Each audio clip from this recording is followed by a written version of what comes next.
వాళ్ళు వేసుకున్నటువంటి బట్టలు మాయలేదు. అంతగా నేను నడిపిస్తుంటే నా మీద సనుక్కుంటున్నారు. నేను ఎక్కడ అన్యాయం చేశాను? నేను అన్యాయం చేసేవాడిని కాదే. నేను ప్రతి వారి యొక్క దుఃఖాన్ని నాట్యంగా మార్చేవాడిని. నేను ప్రతి ఒక్కరి యొక్క శ్రమను చూచేవాడిని. నేను సుఖంగా ఉండాలి, సంతోషంగా ఉండాలి అని చెప్పి, బలము కలిగి ఉండాలి, ఆరోగ్యం కలిగి ఉండాలని చెప్పి నేను ఆలోచన చేస్తూ ఉన్నాను. ఇంకా సనుక్కుంటున్నారు, అది కావాలి ఇది కావాలని చెప్పి దేవుడికి ఏమొచ్చిందట? కోపం వచ్చిందట. ప్రభునందు ప్రియమైనటువంటి వారులరా, యేసయ్య రక్తము చేత కడగబడినటువంటి సంఘంలో ఉన్నటువంటి మనము చాలా గౌరవప్రదంగా వాక్యానుసారమైనటువంటి నీతి న్యాయములు కలిగినటువంటి వారమే మనం జీవించాలి. మనలో యథార్థత ఉండవచ్చు, మనలో న్యాయం ఉండవచ్చు, మనలో ప్రార్థన ఉండవచ్చు. కానీ ఒక్కొక్కసారి సనుగుడు అనేటువంటిది ఒక దురాత్మ మనలో ప్రవేశించినప్పుడు చాలా భయంకరమైనటువంటి స్థితిలో దేవుని మీదే కాదు, తోటి సహోదరుల మీద కూడా సనుక్కున్నది పాపమే. తోటి వ్యక్తుల మీద సనుక్కున్నప్పటికీ కూడా అది దోషమే. అలా సనుక్కోమని నేను చెప్పానా అంటాడు దేవుడు. అలా సనగమని నేను నీకు అవకాశం ఇచ్చానా అని చెప్పి అంటాడు దేవుడు. అలా అంటున్నటువంటి సమయంలో మనం ఏం చేస్తామండి? ఎర్రమొక్కలు వేస్తాం. కాబట్టి నువ్వు చేస్తున్నటువంటి పద్ధతి, నువ్వు గొనుక్కున్నటువంటి పద్ధతి, నువ్వు సనుక్కుంటున్నటువంటి పద్ధతి ఏమాత్రం కూడా నాకు నచ్చలేదు, నేను నష్టపరుస్తున్నానని చెప్పి నష్టపరుస్తాడు. అర్థమవుతుంది కదా? ఇక్కడ ఆ సనుగుడు వినలేనటువంటి దేవుడు ఏం చేశాడంట? తర్వాత వాక్యం చదవండి. యెహోవా అగ్ని వారిలో రగులుకొని ఆ పాలెములో ఒక కొనను దహింపసాగెను. జనులు మోషేకు మొర్రపెట్టగా మోషే యెహోవాను వేడుకున్నప్పుడు ఆ అగ్ని చల్లారెను. సరే, ఎంత గందరగోళం అయిపోయింది. అర్థమైందా? ఎంత గందరగోళం ఏర్పడిపోయింది. వెళ్తూ ఉన్నటువంటి ప్రయాణంలో ఆటంకాలు, సక్రమంగా సాగుతూ ఉన్నటువంటి జీవన యాత్రలో ఎన్నో అవరోధాలు. దేనివల్ల?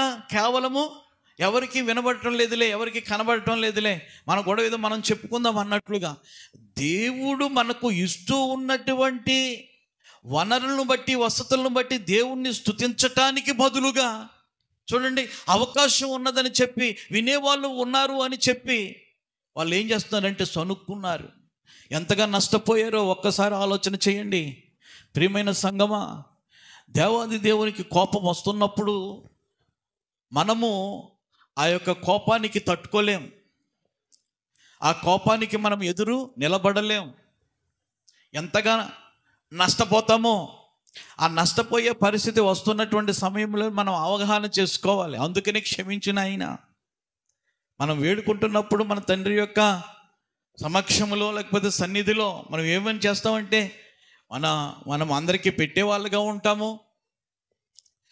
అందరూ బాగుండాలని చెప్పి ఆలోచన చేస్తూ ఉంటాము, ప్రార్థనలు చేస్తూ ఉంటాము, కన్నీళ్లు కారుస్తూ ఉంటాము. ఒక్కొక్కసారి ఉన్నటువంటి పరిస్థితులను బట్టి దేవుడు అన్ని అవకాశాలు మనకి ఇస్తున్నప్పటికీ కూడా ఏదో ఒక కొదువును బట్టి, ఒక కొరతను బట్టి, ఏదో ఒకటి జరగలేదని చెప్పి సనుక్కునే పరిస్థితి మనుషులకు వచ్చినప్పుడు మనం చాలా నష్టపోతాం.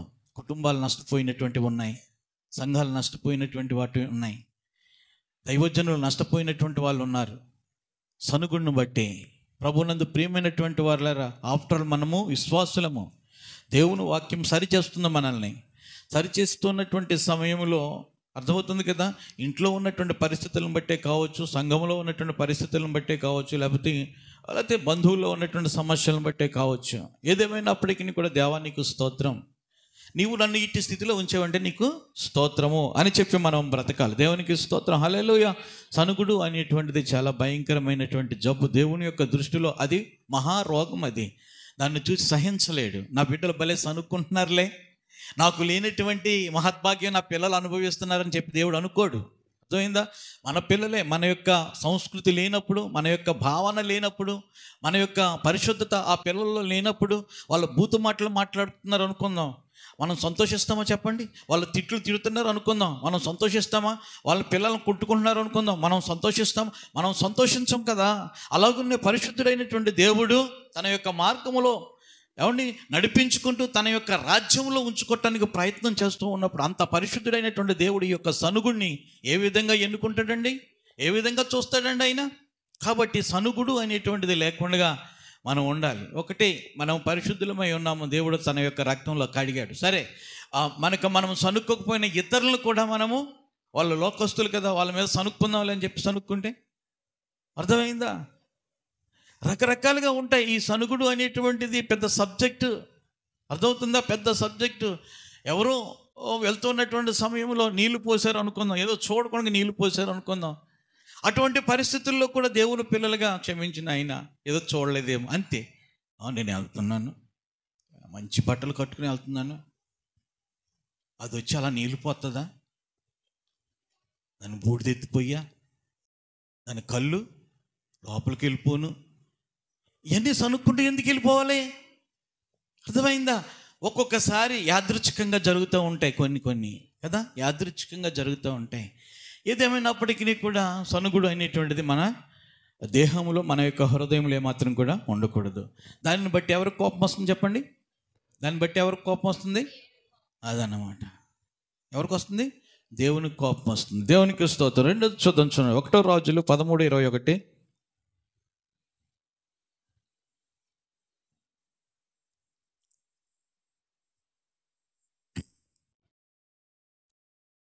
అంతటా అతడు యోధా దేశములో నుండి వచ్చిన దైవజుడిని అని పిలిచి, యెహోవా ఏలాగున ఆజ్ఞిస్తున్నాడు, నీ దేవుడని యెహోవా నీకు ఆజ్ఞాపించిన దానిని కై కొనక ఆయన సెలవిచ్చిన నోటు మాట మీద తిరగబడి వెనుకకు వచ్చి, చాలండి, వెనుకకు వచ్చి. ఇక్కడ మనం చూస్తూ ఉన్నప్పుడు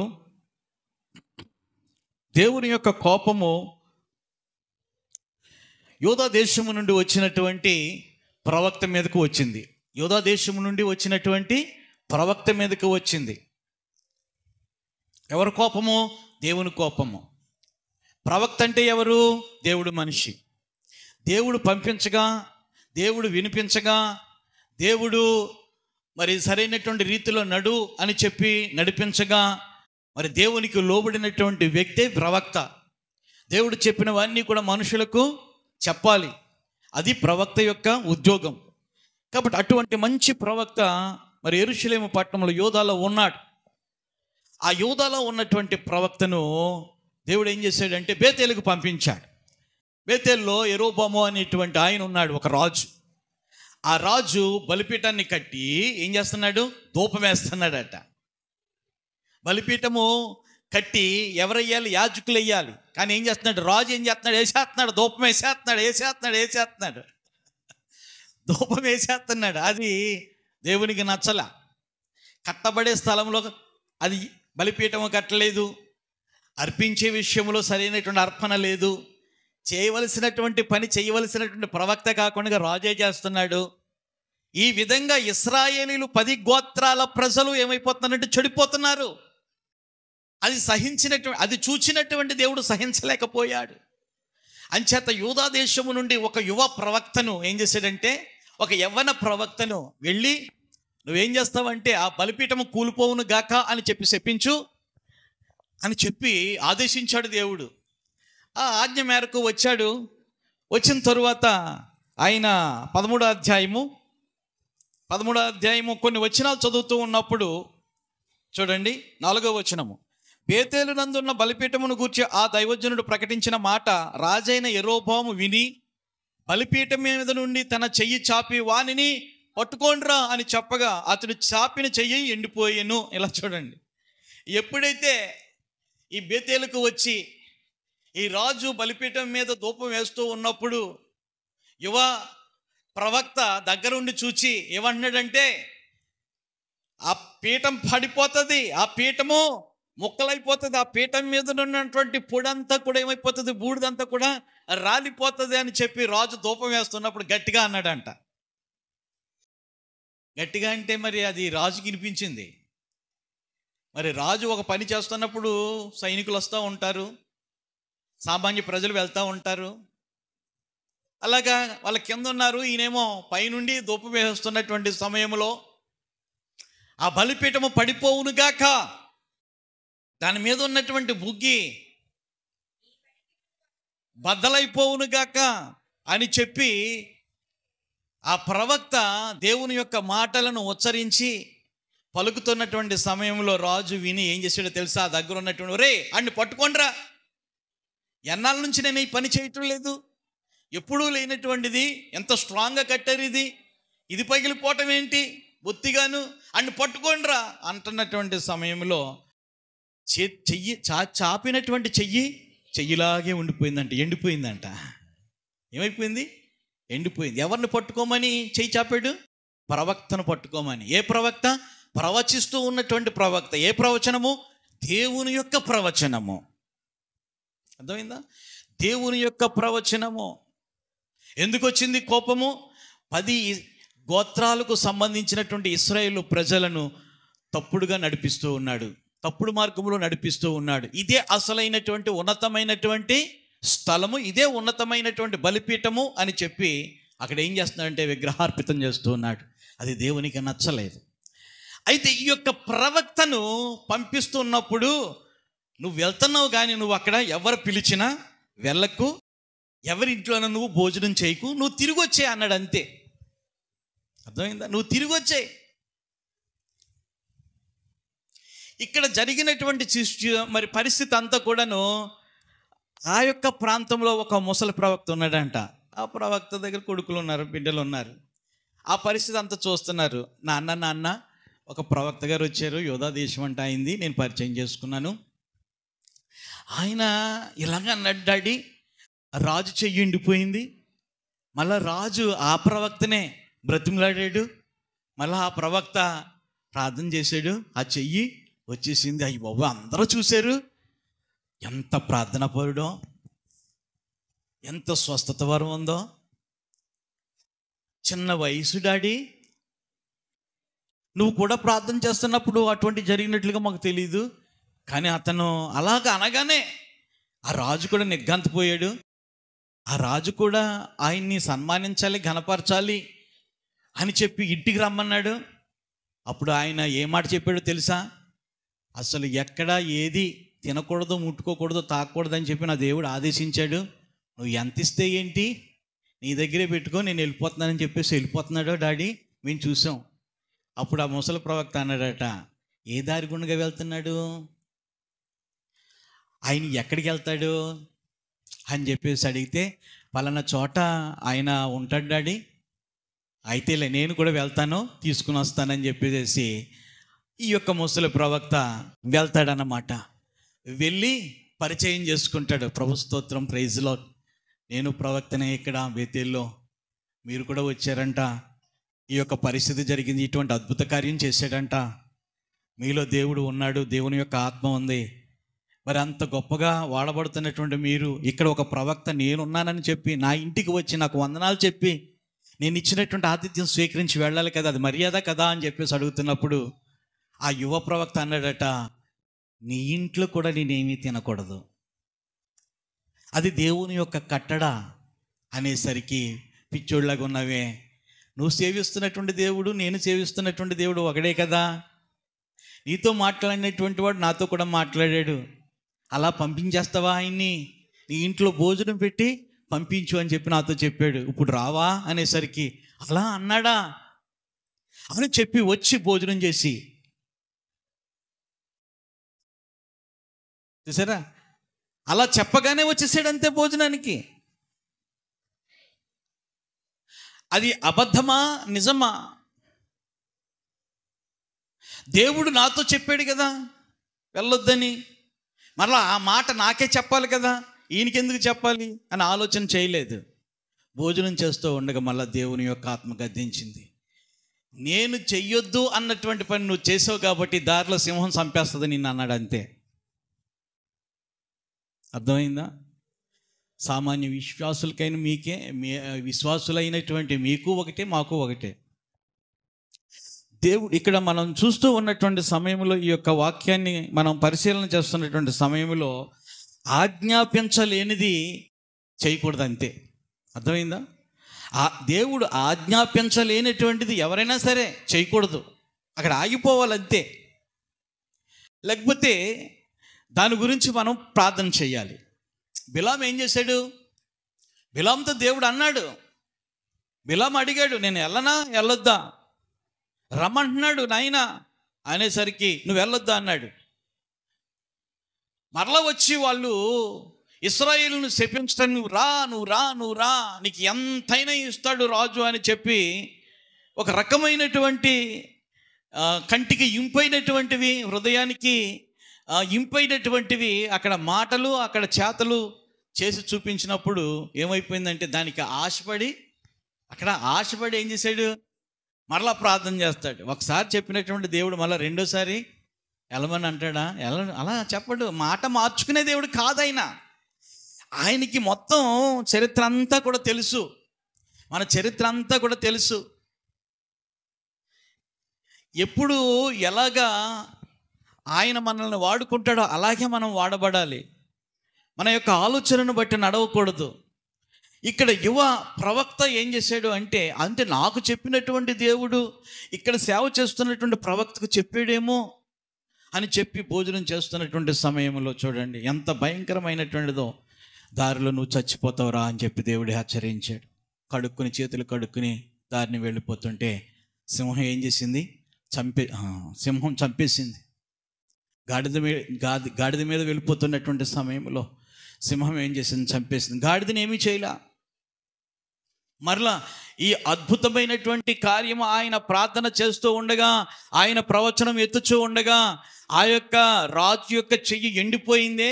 ఆ అద్భుతాలు చూసినటువంటి వారు ఆ మార్గం గుండా వస్తూ ఉన్నటువంటి సమయంలో ఏంటి ఇంత అద్భుతమైనటువంటి ప్రవక్త ఇక్కడ చచ్చిపోయాడేంటి అని చెప్పి చూసారా, ఆ వార్త మళ్ళా దావానంలాగా ఆ యొక్క రాజ్యం అంతా కూడా వ్యాపించింది. కాబట్టి దేవునికి ఎప్పుడు కోపం వస్తుందంటే ఆయన చెయ్యమన్నది చెయ్యాలంతే.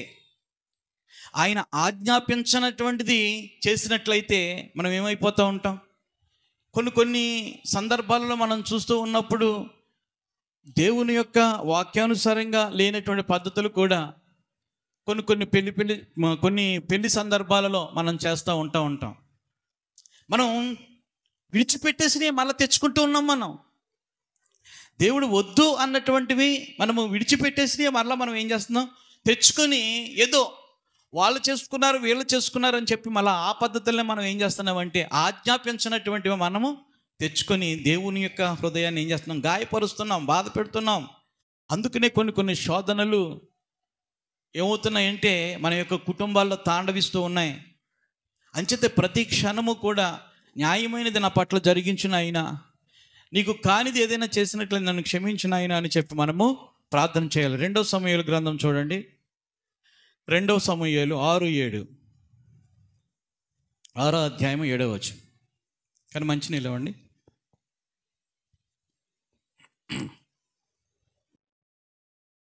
2 సమూయేలు గ్రంథము 6వ అధ్యాయము 7వ వచనం.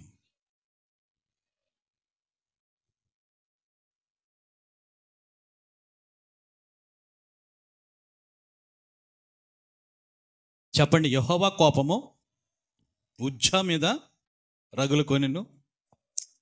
అతడు చేసిన తప్పును బట్టి దేవుడు ఆ క్షణమందే అతనిని మొత్తగా అతడు అక్కడనే దేవుని కలగజేయగా దావీదు వ్యాఖ్యలపడి లేదు అక్కడ ఒక వాక్యం మర్చిపోయారు మీరు. మొత్తగా అతడు అక్కడనే దేవుని యొక్క మందసము నొద్ద పడి చనిపోయాను. అది వదిలేసి కిందకు వచ్చేసారు మీరు. చూసారా, ఇక్కడ కూడా దేవునికి ఏమొచ్చింది?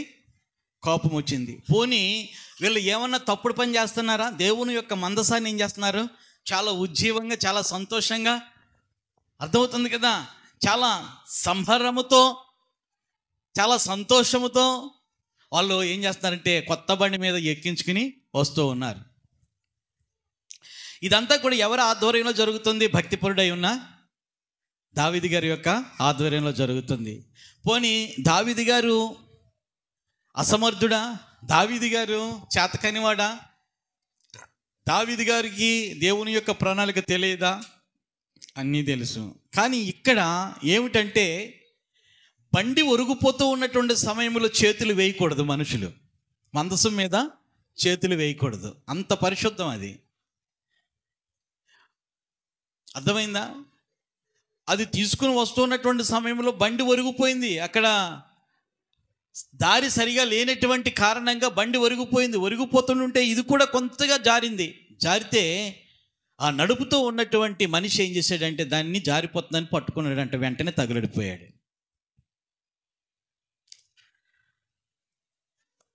కరెంటు కంటే శక్తి కలిగినటువంటి దేవుని యొక్క మాట, దేవుని యొక్క మందసం.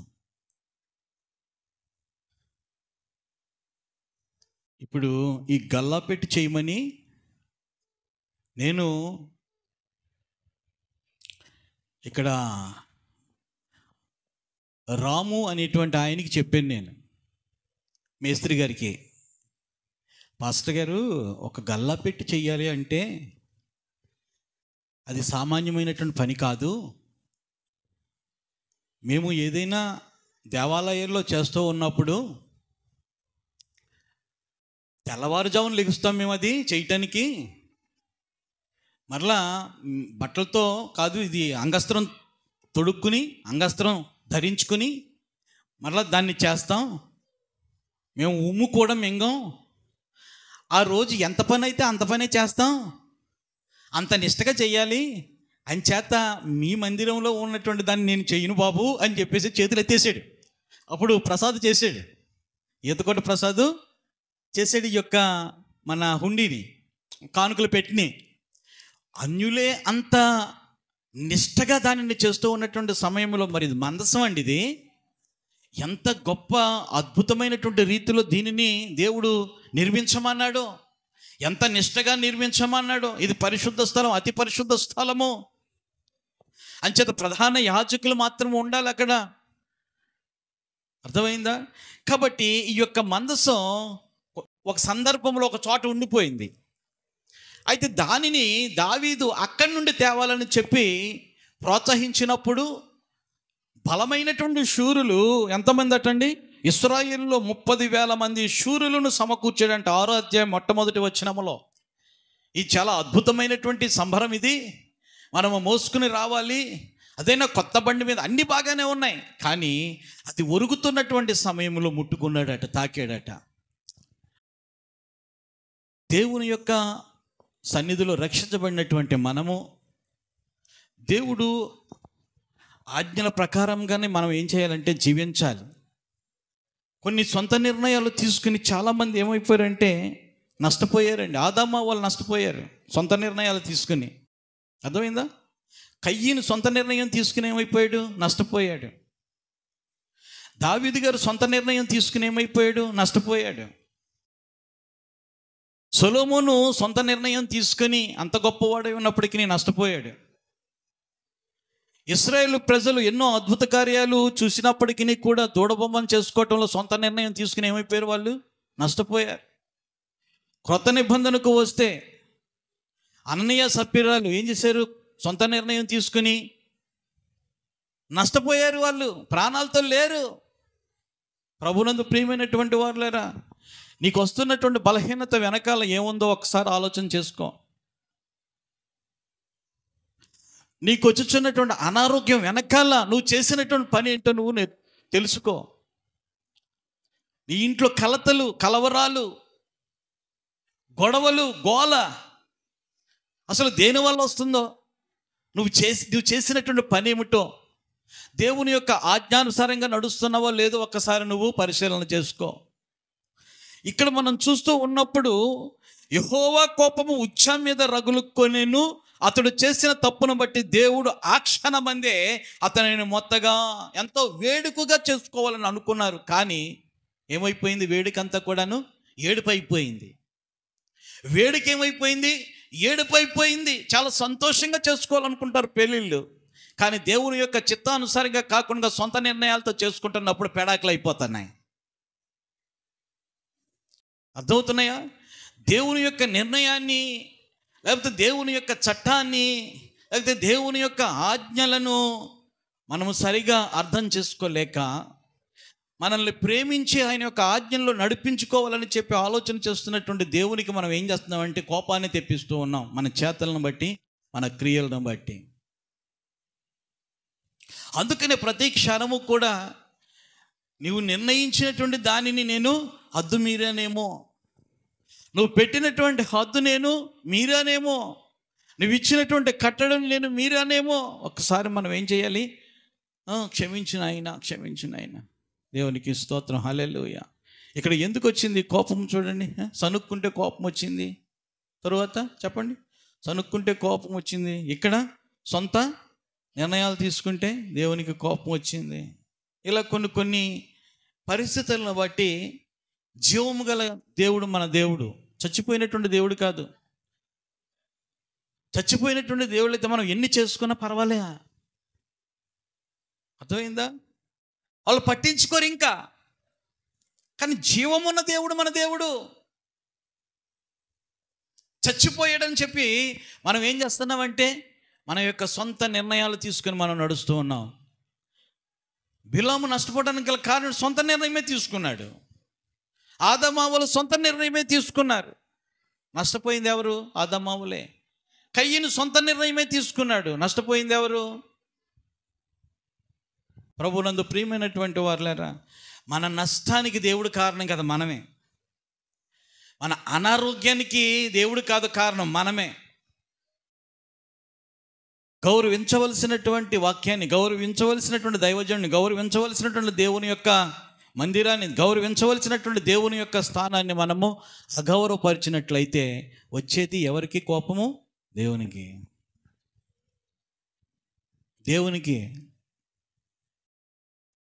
ప్రభువునందు ప్రియమైనటువంటి వారులారా, అంత అంతరాయం జరిగింది. దావీదు మంచి భక్తుడే కావచ్చు, ప్రార్థనాపరుడే కావచ్చు, కానీ అక్కడ సరైనటువంటి లీడింగు చేయలేకపోయాడు. మరలా యొక్క మందసాన్ని అక్కడే పెట్టేసేసి మరలా దేవుని యొక్క ప్రణాళిక, దేవుని యొక్క చిత్తాన్ని గ్రహించి అప్పుడు మరలా తీసుకుని రావటం జరిగింది. ఎంత గందరగోళం జరిగింది! సొంత నిర్ణయము.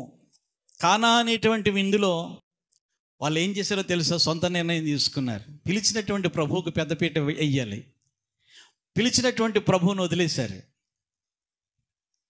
పిలిచాం కదా ఆయన అలాగే వచ్చి కూర్చుంటాడు, మన పనులు మనం చేసుకోవచ్చు అని చెప్పేసి ద్రాక్షారసం ఏం చేస్తున్నా వచ్చుచున్నటువంటి వాళ్ళకి ఇచ్చేస్తూ ఉన్నారు. అదే దేవునికి యేసయ్యకి అప్పగించినట్లయితే యేసయ్య శిష్యులకు అప్పగిస్తాడా? అది ఇంకా ఎంత అద్భుతంగా ఉండునో. కానీ యేసు ప్రభు వారు తన యొక్క శక్తి ఏంటో చూపించాలని చెప్పి అక్కడ కొరత రావటం అనేటువంటిది జరిగింది. ప్రభువునందు ప్రియమైనటువంటి వారు సొంత నిర్ణయాలు ఏమాత్రం కూడా పనిచేయో, సొంత ఇష్టాలు ఎప్పుడు కూడా పనిచేయో. తప్పిపోయినటువంటి కుమారుడు సొంత ఇష్టం చోత వెళ్ళాడు, సొంత నిర్ణయం తీసుకుని వెళ్ళాడు, సొంత ప్రణాళిక. తండ్రి ఆపుతున్నప్పటికీ కూడా ఆపకుండా ఏం చేశాడు? ఆగిపోకుండా వెళ్ళిపోయాడు. రే బాబు ఆగరా, నీది చిన్న వయసురా, నువ్వు ఏది చేసినా నష్టపోతావురా అని చెప్పి ఎంత గద్దించినా వినలేదు. సొంత నిర్ణయం. ప్రభునందు ప్రియమైనటువంటి వారులారా, ఈరోజు సొంత నిర్ణయాలే. వివాహాలు ఎవరైనా చేసుకున్న ముందు పంతుల దగ్గరికి వెళ్తున్నారు, పంతుల దగ్గర టైం పెట్టుకుంటున్నారు. గృహాలు ఎవరైనా కట్టుకోవటానికి ప్రయత్నం చేస్తున్నప్పుడు ముందు ముహూర్తం ఎక్కడికి వెళ్తుంది? పంతుల దగ్గరికి వెళ్తున్నారు, తర్వాత పాస్టర్ గారి దగ్గరికి వస్తున్నారు, తర్వాత పాస్టర్ గారు. కట్టుకుంటున్నారు, పెళ్ళిళ్ళు చేసుకుంటున్నారు. ఏమవుతున్నాయో మీకే తెలుస్తున్నాయి కదా. ఏంటంటే దేవుని యొక్క ఆజ్ఞే. ఎందుకు రావాలి దేవునికి కోపము? మళ్ళీ ఎందుకు బ్రతిమలాడుకోవాలి? దేవునికి కోపం రానటువంటి పనులు హిజ్కియా చేసాడంట. మరణకరమైనటువంటి తెగులు వచ్చినప్పుడు ఆయన చేసినటువంటి ప్రార్థన ఏంటంటే తెలుసా? నన్ను క్షమించలేదు, నేను నీ యొక్క దృష్టిలో ఎటువంటివి చేసానో ఒక్కసారి ఆలోచన చేసుకో అని చెప్పి ప్రార్థన చేశాడు. అలా చెప్పి చేయగలమా మనం? దిమ్మ తిరిగిపోయింది దేవుడికి. ఆ? పాపాలు చేసాడని ఏడ్చాడని చెప్పేసి అనుకుంటున్నావా మనం? కాదు. నేరస్తుడని ఏడ్చాడు అనుకుంటున్నారా? లేదు. ఇంత మంచి కార్యాలు ఎవడు చేయగలడో నేను తప్ప, నేనే దొరికానా అని చెప్పి ఏడ్చాడు హిజ్కియా. ఆయన పెట్టినటువంటి ముహూర్తం, చావు ముహూర్తం ఏం చేశాడు? మరలా 15 సంవత్సరాలకు వాయిదా వేస్తాడు. అది దేవునికి స్తోత్రం. హల్లెలూయా. దేవుని పిల్లలమైనటువంటి మనము ప్రతి విషయంలో కూడా ముందు దేవునికి ఇచ్చే ఘనత దేవునికి ఇవ్వాలి. దేవుడు పరిశుద్ధుడు, చచ్చిపోయినటువంటి వాడు కాదు, చచ్చిపోయి తిరిగి లేచినటువంటి సజీవుడు మన దేవుడు, చూస్తున్నటువంటి దేవుడు. పిల్ల అనుకుంటుందంట పాలు తాగుతున్నటువంటి నన్ను ఎవరు చూడలేదని. అలాగే దేవుని విషయంలో మనం చేసేస్తున్నాం, దేవుడు చూడలేదులే అని చెప్పి. కానీ ఆయన ఏం చేస్తున్నాడు? అందరినీ చూస్తున్నాడు, నన్ను చూస్తున్నాడు, మిమ్మల్ని అందరినీ చూస్తున్నాడు. ఆయన చూచి దేవుడు ఆయన. Praise the Lord. హల్లెలూయా. యోబు గ్రంథం 42:7. యోబు గ్రంథం 42:7.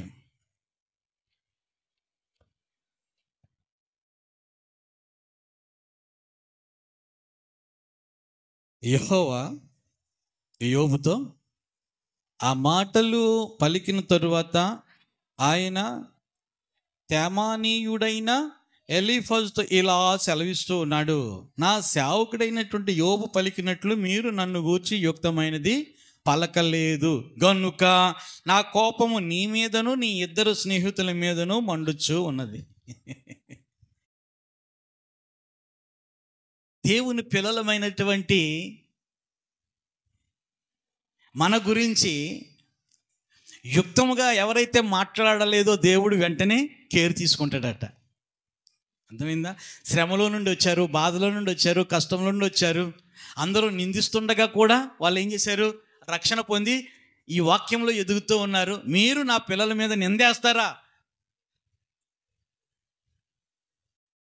చూసారా? నిందేస్తారా? మీరు ఇంత మాట అంటారా? యుక్తమైనది మాట్లాడాలే తప్ప మీరేం చేశారు? నిందలేస్తూ ఉన్నారు. నేను ఊరుకుంటానా అని చెప్పి దేవుడు ఏం చేస్తాడంట? ఊరుకోడంట. ఇప్పుడు యోబు గారు మీద నిందలేయటానికి బయలుదేరారు స్నేహితులు. మాట్లాడారు. దేవుడు సహించాడు. ఇప్పుడు 42వ అధ్యాయం 7వ వచనంలో మాట్లాడుతున్నటువంటి మాట, యెహోవా యోబు గారితో మాట్లాడుతున్నాడు. ఎవరితో మాట్లాడుతున్నాడు చెప్పండి? శ్రమలో, కష్టంలో, దుఃఖంలో, వేదనలో ఉన్నటువంటి యోబు గారితో మాట్లాడుతున్నాడు. యోబు ఎంత శ్రమలు పాలైనప్పటికీ కూడా కించెత్తు మాట దేవుణ్ణి అన్నారా? దేవుణ్ణి అంటున్నటువంటి భార్యతో నోరు మూయించేశాడు. మూర్ఖురాలా అని చెప్పి. దేవునికి స్తోత్రం. అంత నీతిమంతుడుగా, అంత భక్తిపరుడుగా, అంత యథార్థవంతుడుగా యోబు గారు ప్రవర్తిస్తూ ఉన్నప్పుడు యోబు గారి దగ్గరికి రాకపోతే స్నేహితుల దగ్గరికి వస్తాడా దేవుడు? అంచేత యోబు దగ్గరికి వచ్చాడనమాట. వచ్చి ఏమని మాట్లాడుతూ ఉన్నాడు? యోబు, నీతో నేను మాట్లాడుతున్నాను రా అని చెప్పి తెమానీయుడైనటువంటి ఎలీఫజుతో ఇలాగూ సెలవిచ్చాను, నా సేవకుడైనటువంటి యోబు పలికినట్లు మీరు నన్ను గూర్చి యుక్తమైనది పలకలేదు. యోబు ఎప్పుడు కూడా ఏం చేశాడు? ఎంత శ్రమ వచ్చినా, కష్టం వచ్చినా యుక్తముగా మాట్లాడాడు. అర్థమైందా? దేవుని పిల్లలమైనటువంటి మనము కూడా దేవుని గురించి యుక్తముగా మాట్లాడాలి, సరైనటువంటి రీతిలో మాట్లాడాలి, సత్యమైనది మాట్లాడాలి. దేవుణ్ణి నమ్ముకున్న కాడ నుంచి నీకు కష్టాలేనమ్మా అని చెప్పి ఎవరైనా అన్నారనుకో, ఏమంటాం మనం ఏమంటాం చెప్పండి? వెంటనే దిగజారిపోతాం, విశ్వాసాన్ని అప్పుడే అమ్మేసుకుంటాం, పరిశుద్ధతను అప్పుడే కోల్పోతాం. ఎవరికి లేనటువంటి శ్రమలు నీకేనమ్మా? దేవుడి గుడికి వెళ్తున్న దగ్గర నుంచి కూడా, రక్షణ పొందిన దగ్గర నుంచి కూడా నీకు అనేక శ్రమలమ్మా, అనేక కష్టాలమ్మా, అనేక అప్పులమ్మా అని చెప్పి ఎవరైనా అంటే చాలు.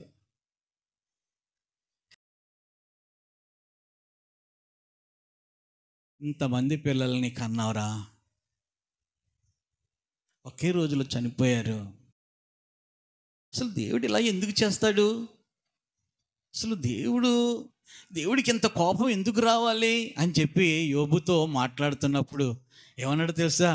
దేవుడిచ్చాడు, దేవుడు తీసుకున్నాడు. అంతే కదా? ఏమన్నాడమ్మా? దేవుడిచ్చాడు, దేవుడు తీసుకున్నాడు. స్తోత్రం. హల్లెలూయా. కొందరికి గర్భఫలాలు ఇస్తాడు, పిండం రూపంలో ఉండగానే కొంతమంది తీసేసుకుంటాడు. ఆయన తీసేసుకున్నాడని బెంగెట్టేసుకోవటం, లేకపోతే పుట్టిన తర్వాత తీసుకుంటాడు దాన్ని చూసి కూడా బెంగెట్టేసుకోవటం, గుడికి రాకుండా, వాక్యం చదవకుండా, ప్రార్థన చేయకుండా ఎంతమంది లేరు. అసలు వీళ్ళని చూసి దేవుడు భక్తులుగా ఏమాత్రం కూడా, భక్తుడు అంటే యోబే, అర్థమైందా? భక్తుడు అంటే, నిజమైనటువంటి భక్తుడు అంటే యోబు గారే.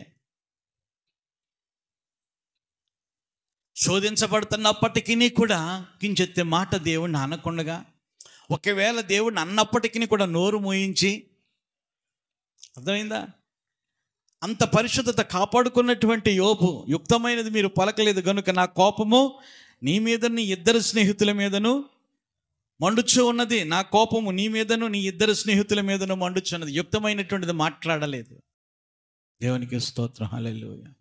ప్రభునందు ప్రియమైనటువంటి వారులారా, దేవాది దేవుడు మనకి ఇచ్చినటువంటి రక్షణ గొప్పది. అందరి వలె కాకుండా అందరిలో నుండి మనల్ని విడిపించి, విమోచించి, తన యొక్క సన్నిధిని అనుభవించి, తన యొక్క సన్నిధిలో ఉన్నటువంటి సంతోషం ఇచ్చి నిత్య రాజ్యంలో ఉంచడానికి దేవుడు ఏం చేస్తున్నాడంటే మనల్ని నడిపిస్తూ ఉన్నాడు. ఈ యొక్క మార్గంలో అనేక అవరోధాలు, మన యొక్క విశ్వాసాన్ని పోగొట్టడానికి, మన యొక్క పరిశుద్ధతను పోగొట్టడానికి రకరకాలుగా సాతానుగాడు ఏం చేస్తాడంటే బిస్కెట్లు వేస్తూ ఉంటాడు. నీ దేవుడు ఇటువంటి వాడు కదా, నీ దేవుడు ఇటువంటి వాడు కదా అని చెప్పి అనేక రకాలుగా. కానీ దేవుడు ఎప్పుడు కూడా పరిశుద్ధుడే, చనిపోయి తిరిగి లేచినటువంటి వాడు, మహనీయుడు ఆయన. నీ బాధను, నా బాధను ఆయన భరించినటువంటి వాడు కలవరి శిలువలో. ఆయన గురించి యుక్తముగానే మాట్లాడాలి, సత్యమే మాట్లాడాలి.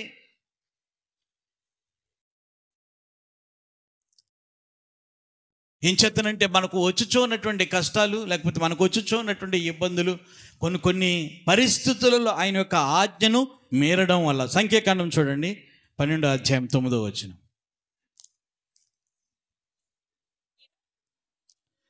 12:9 చదవమ్మా.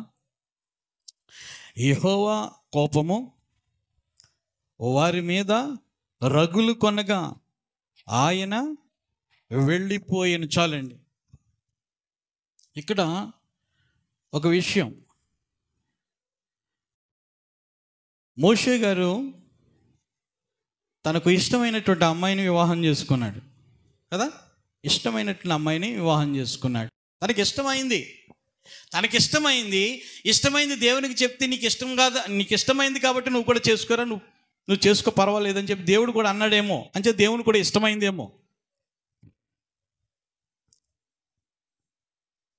దేవునికి ఆయనకి ఇష్టమైంది, మనుషులకి ఇష్టమైతే ఏంటి, ఇష్టం కాకపోతే ఏంటి? ఏమండి, ఇతరులకు ఇష్టమైతే ఏంటి, ఇష్టం కాకపోతే ఏంటి? దేవునికి, భక్తునికి ఇష్టమైంది కదా, చేసేసుకున్నాడు. కానీ మనకి చెప్పలేదు. కొమ్ములు వచ్చేసినాయి.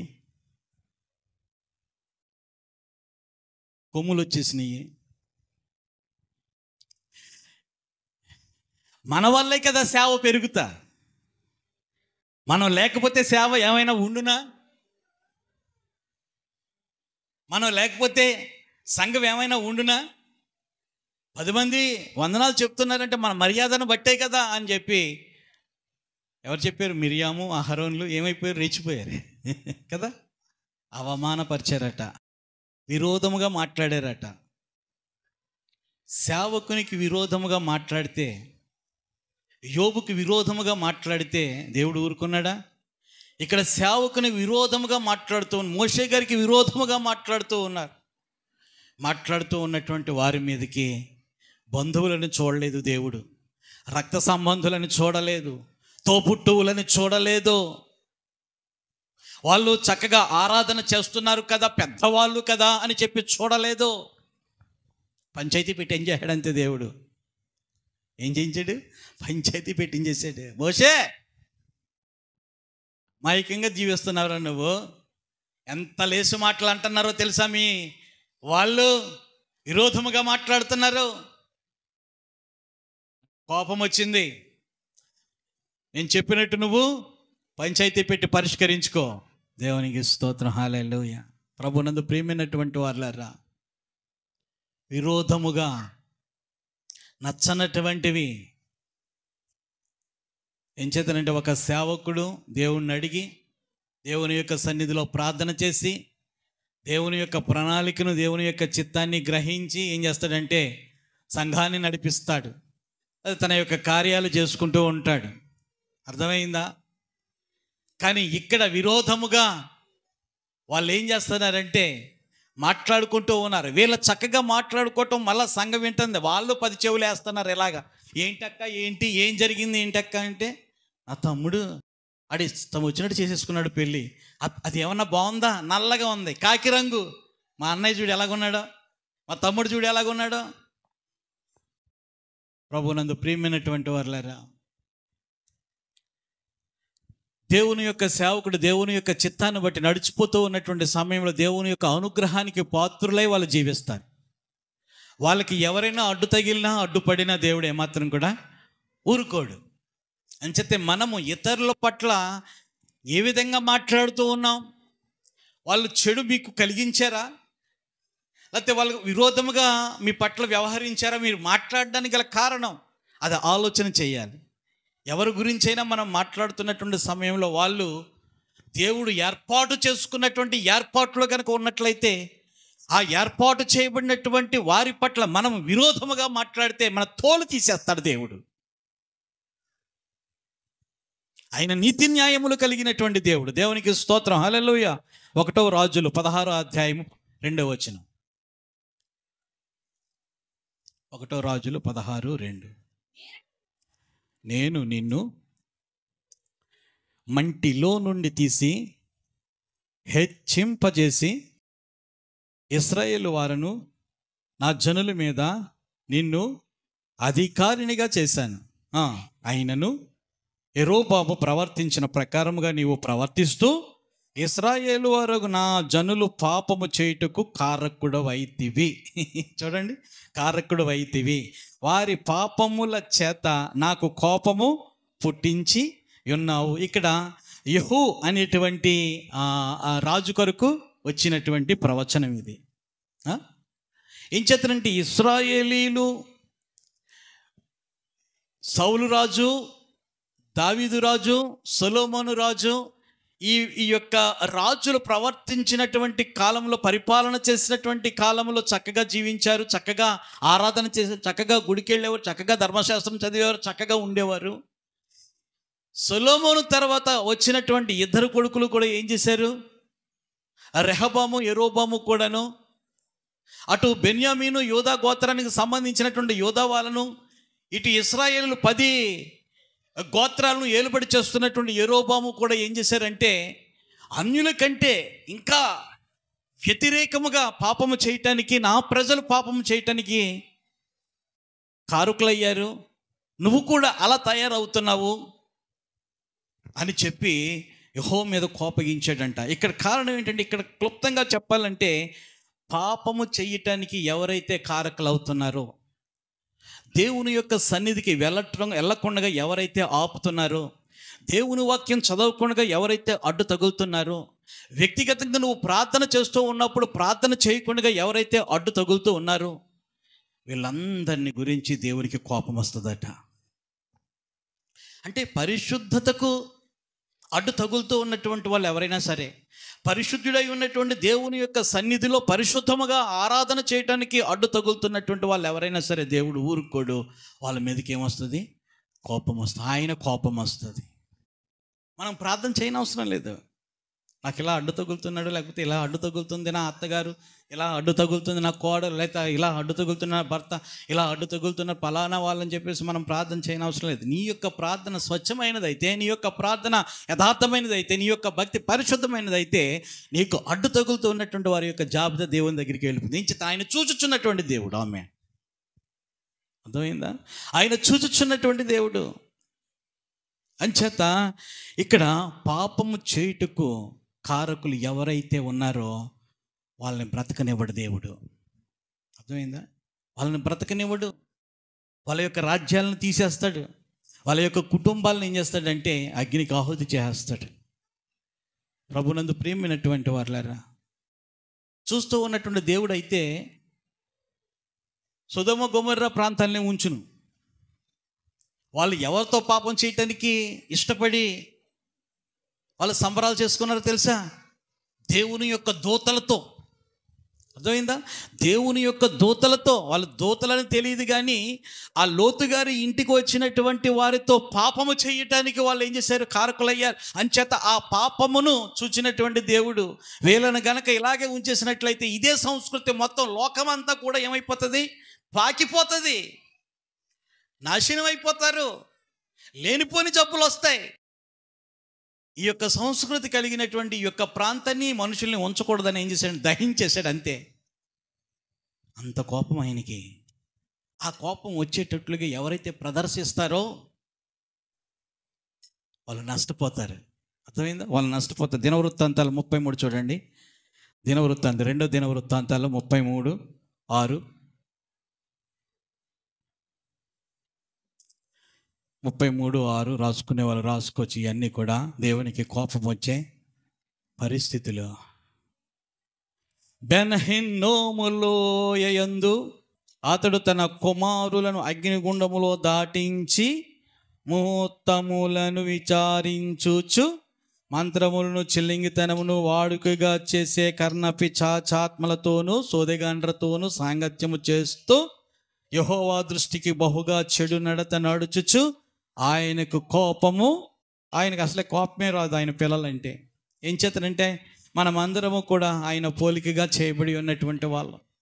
ఆ భూలోకంలో ఉన్నటువంటి వాళ్ళందరిలో కూడా యెహోవా ఆత్మ ఎలా ఉందండి? వెలిగించే దీపంగా ఉంది. కాబట్టి ఆయన ద్వారా వెలిగించబడుతున్నటువంటి వాళ్ళము కాబట్టి దేవునికి స్తోత్రం. మరి ఇంత అద్భుతమైనటువంటి కృప కలిగినటువంటి దేవునికి ఎందుకు కోపం వస్తుంది? ఏమండి, మనల్ని ఆయనే చేశాడు కదా. మనందరిలో కూడా ఆయన ఒక ఆత్మ ఉంది కదా. ఆ ఆత్మ మనం వెలగడానికి మనలో పెట్టినటువంటి దీపము కదా. ఆ దీపము ఆయనే ఆర్పాలి కదా. ఆర్పేంత వరకు కూడా ఆయన యొక్క అనుగ్రహం మనము పొందుకుని ఉన్నట్లే కదా. కానీ ఇక్కడ మనం చూస్తూ ఉన్నప్పుడు మన క్రియలు చెడ్డవి అయ్యున్నందున ఆయనకు కోపం వస్తుంది. మన క్రియలు చెడ్డవై ఉన్నందున,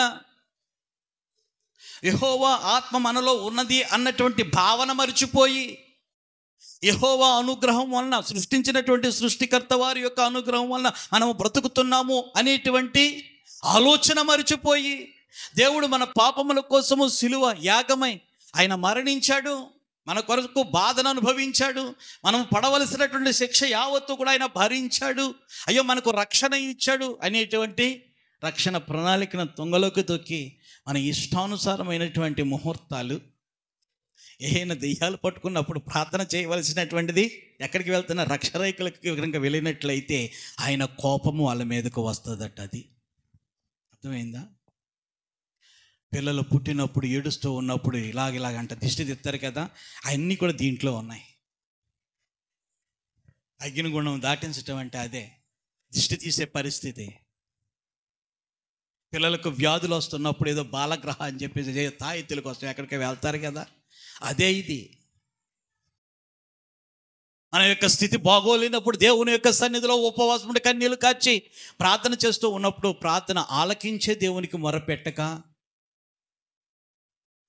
ఏదో 1116 ఇస్తే పలానా గది దగ్గర పలానా సోదిగతి చెప్తుందంట అని చెప్పేసి వెళ్తారే, అది కూడా పాపమే. దానిని కూడా దేవుడు వదలలేదు, రాయించేశాడు అంతే. నచ్చదు దేవునికి, ఆ సాంగత్యం చేయకూడదు. మన సాంగత్యం అంతా కూడా వాక్యంతో, మన సాంగత్యం అంతా కూడా దైవజనుల ఆ కుటుంబాలతో, ప్రార్థనతో, మన సాంగత్యం అంతా కూడా దేవునితో, దేవుని యొక్క ముఖ దర్శనముతో మన యొక్క సాంగత్యము ఉండాలి.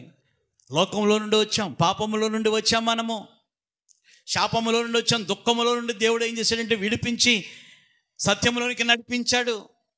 చీకటిలో నుండి ఆశ్చర్యకరమైనటువంటి వెలుగులోనికి దాటి ఉన్నటువంటి వారు మీరు అని చెప్పి వాక్యం సెలవిస్తూ ఉంది. ఎంత సత్యము తెలిసినటువంటి మనము మరలా మనకి ఏదో జరుగుతూ ఉంది, అని చెప్పి ఏం చేస్తున్నాం మనము? వెనక్కి వెళ్ళినట్లయితే అది పాపము.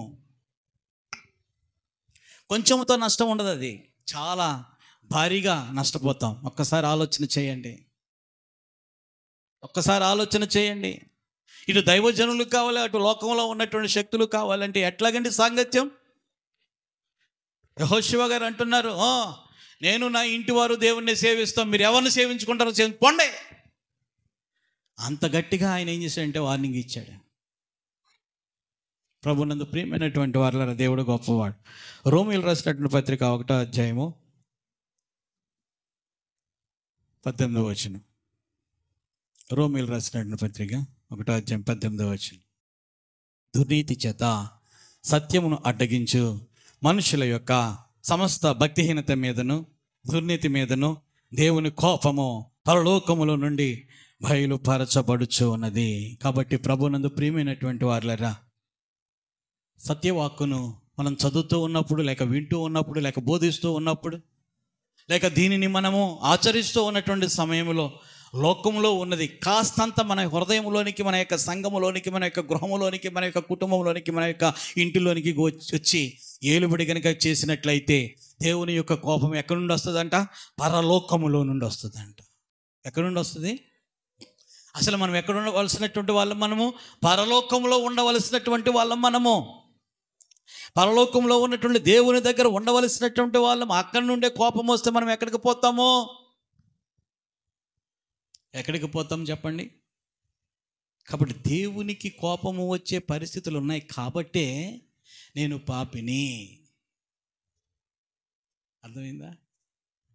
నేను దోషిని, నీ న్యాయాన్ని తప్పాను, నీకు కోపం పుట్టించినటువంటి దానిని అయ్యాను, లేకపోతే వాడనయ్యాను, నన్ను క్షమించు నాయనా. అర్థమైందా?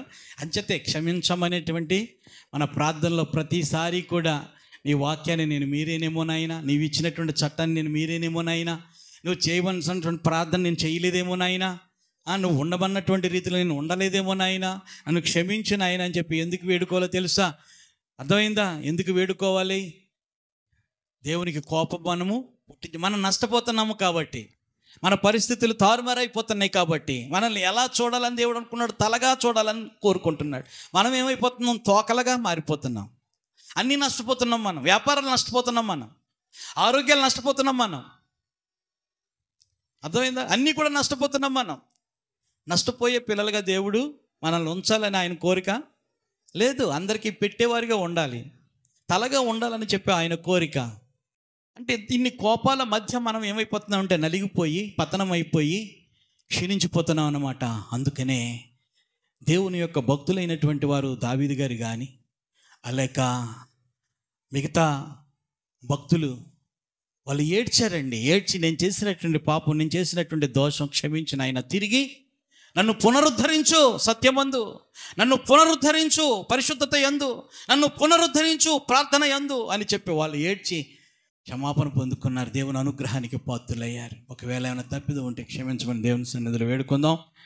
దేవుడు అత్యంత కృప కలిగినటువంటి దేవుడు. జీవము గల దేవుని యొక్క చేతిలో పడుట అత్యంత భయంకరమని చెప్పి దేవుని వాక్యం సెలవిస్తూ ఉంది.